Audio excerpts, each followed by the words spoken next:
بہت پرانے زمانے کی بات ہے جب بغداد علم تجارت اور شان و شوکت کا شہر ہوا کرتا تھا۔ اس شہر میں بڑے بڑے تاجر رہتے تھے۔ سونے کے سکے، ریشم کے کپڑے، خوشبوئیں اور دور دور سے آنے والے قافلے، ہر طرف رونق ہی رونق ہوتی تھی۔ لیکن بغداد کی اس چمک کے پیچھے کچھ ایسے لوگ بھی تھے جو غربت میں جیتے تھے۔ انہی میں ایک نوجوان تھا، حسن۔ حسن ایک غریب مگر نہایت شریف لڑکا تھا۔ وہ لکڑیاں کاٹ کر بیچتا اور جو پیسے ملتے اس میں گھر کا چولہا جلتا۔ حسن کے والد بچپن میں ہی فوت ہو گئے تھے، مگر جاتے جاتے اپنے بیٹے کو 2 نصیحتیں دے گئے تھے۔ بیٹا، کبھی حرام کا مال نہ کھانا، کسی کی امانت میں خیانت نہ کرنا۔ حسن نے یہ باتیں دل میں بٹھا لی تھیں۔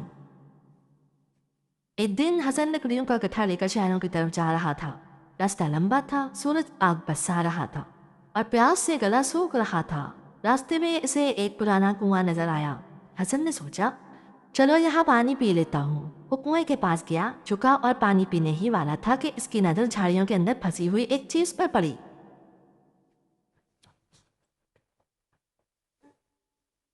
وہ ایک مخملی پوٹلی تھی۔ حسن نے پوٹلی اٹھائی اور جیسے ہی اسے ہلایا اس کے ہاتھ کانپ گئے، کیونکہ اندر سے سکوں کی کھنک آ رہی تھی۔ حسن نے آہستہ سے پوٹلی کا منہ کھولا اور اندر سے دیکھا تو سونے کے سکے، چمکتے ہوئے ہیرے اور قیمتی جواہرات۔ حسن کی آنکھیں پھٹی کے پھٹی رہ گئیں۔ یہ اتنی دولت تھی کہ اگر وہ چاہتا تو بڑا گھر بنا سکتا تھا، اپنی ماں کا علاج کرا سکتا تھا، اپنی زندگی بدل سکتا تھا۔ لیکن اگلے ہی لمحے اسے اپنے والد کی آواز یاد آئی، بیٹا، حرام کا مال کبھی خوشی نہیں دیتا۔ حسن نے فوراً پوٹلی بند کری اور دل میں فیصلہ کیا، یہ امانت ہے، میں اسے ضرور واپس کروں گا۔ حسن نے جیسے ہی پوٹلی کپڑے میں لپیٹ کر چھپائی، وہاں ایک درخت کی چھاؤں میں بیٹھا ہوا ایک آدمی حسن کو دیکھ رہا تھا۔ اس کے چہرے پر بظاہر نیکی تھی مگر آنکھوں میں لالچ۔ اس کا نام تھا سلیم۔ سلیم اس علاقے کا مشہور ٹھگ تھا۔ وہ مسافروں کو لوٹتا اور پھر اسے غائب ہوتا کہ کسی کو پتہ ہی نہیں چلتا۔ سلیم نے حسن کے ہاتھ وہ پوٹلی دیکھی اور اس کے دل میں ایک بات آئی، یہ پوٹلی میری ہونی چاہیے۔ سلیم اٹھا اور حسن کے پاس آیا۔ السلام علیکم بھائی، تم اکیلے ہو؟ میں بھی بغداد جا رہا ہوں، اگر اجازت ہو تو ساتھ چلیں۔ حسن سادہ دل تھا، اس نے سلیم کو دیکھا۔ سلیم کے ہاتھوں میں نرمی ہے، لہجہ میٹھا تھا، باتوں میں نرمی تھی۔ حسن نے پوچھا، اکیلا سفر خطرناک ہوتا ہے، کوئی ساتھی ہو تو بہتر ہے۔ اور یوں حسن نے کہا، وعلیکم السلام، ہاں بھائی کے ساتھ۔ رات ہوئی، دونوں نے ایک ویران سرائے پہ پڑاؤ کیا۔ حسن سو گیا لیکن سلیم کی آنکھیں کھلی تھی۔ وہ بار بار حسن کے سر کے نیچے رکھی ہوئی پوٹلی کو دیکھ رہا تھا اور اپنے دل میں کہہ رہا تھا، کل صبح یہ پوٹلی میرے پاس ہوگی۔ ویران سرائے میں خاموشی پھیلی ہوئی تھی۔ رات کا وقت تھا، ویران سرائے میں خاموشی پھیلی ہوئی تھی۔ حسن تھکن سے چور تھا، اس لیے جلدی سو گیا، لیکن سلیم کی آنکھوں میں نیند نہیں تھی۔ وہ بار بار حسن کے سر کے نیچے رکھی ہوئی مخملی پوٹلی کو دیکھ رہا تھا۔ اس کے دل میں لالچ کا طوفان اٹھ رہا تھا۔ وہ سوچ رہا تھا، بس ایک بار یہ پوٹلی میرے ہاتھ آ جائے، پھر میں زندگی بھر مزے کروں گا۔ آدھی رات کے بعد سلیم آہستہ آہستہ اٹھا۔ اس نے اپنے قدم ایسے رکھے کہ آواز نہ ہو۔ وہ حسن کے قریب آیا اور جیسے ہی اس نے پوٹلی کھینچنے کی کوشش کی، حسن کی آنکھ کھلی۔ حسن چونک کر بیٹھ گیا۔ کیا کر رہے ہو؟ سلیم فوراً گھبرا گیا، مگر اس نے بڑی چالاکی سے کہا، ارے بھائی، میں تو بس دیکھ رہا تھا کہ تم ٹھیک ہو نا، سرائے میں چوروں کا خطرہ ہوتا ہے۔ حسن سادہ تھا، وہ سلیم کی باتوں میں آ گیا۔ اچھا ٹھیک ہے، اور پھر دوبارہ لیٹ گیا۔ مگر اس رات حسن کو نیند نہیں آئی۔ حسن دل میں سوچنے لگا، یہ آدمی عجیب ہے، رات کے وقت میرے قریب کیوں آیا؟ حسن نے پوٹلی کو اپنے سر کے نیچے رکھنے کے بجائے اپنے کپڑوں کے اندر چھپا لیا۔ پھر جب چپ چاپ لیٹ گیا، سلیم نے دور سے دیکھا اور دل ہی دل میں چل گیا، چراغ بن رہا ہے لیکن پوٹلی برہن میری ہوگی۔ صبح ہوئی، حسن نے وضو کیا، نماز پڑھی اور پھر دونوں بغداد کی طرف چل پڑے۔ راستے میں سلیم نے باتوں باتوں میں حسن سے پوچھا، بھائی حسن، تم بہت شریف لگتے ہو، تمہارا کام کیا ہے؟ حسن نے کہا، میں لکڑیاں کاٹ کر بیچتا ہوں، ماں کے لیے روزی کماتا ہوں۔ سلیم نے ہمدردی سے ظاہر کی، اللہ تمہیں برکت دے۔ گاؤں میں داخل ہوتے ہی کچھ آدمی سلیم کو دیکھ کر مسکرائے۔ وہ آپس میں آنکھوں میں بات کر رہے تھے۔ حسن نے یہ منظر دیکھا تو اس کا دل تھک سے رہ گیا۔ حسن نے دل میں کہا، یا اللہ، یہ لوگ ٹھیک نہیں لگتے۔ سلیم حسن کو ایک جھونپڑی میں لے گیا۔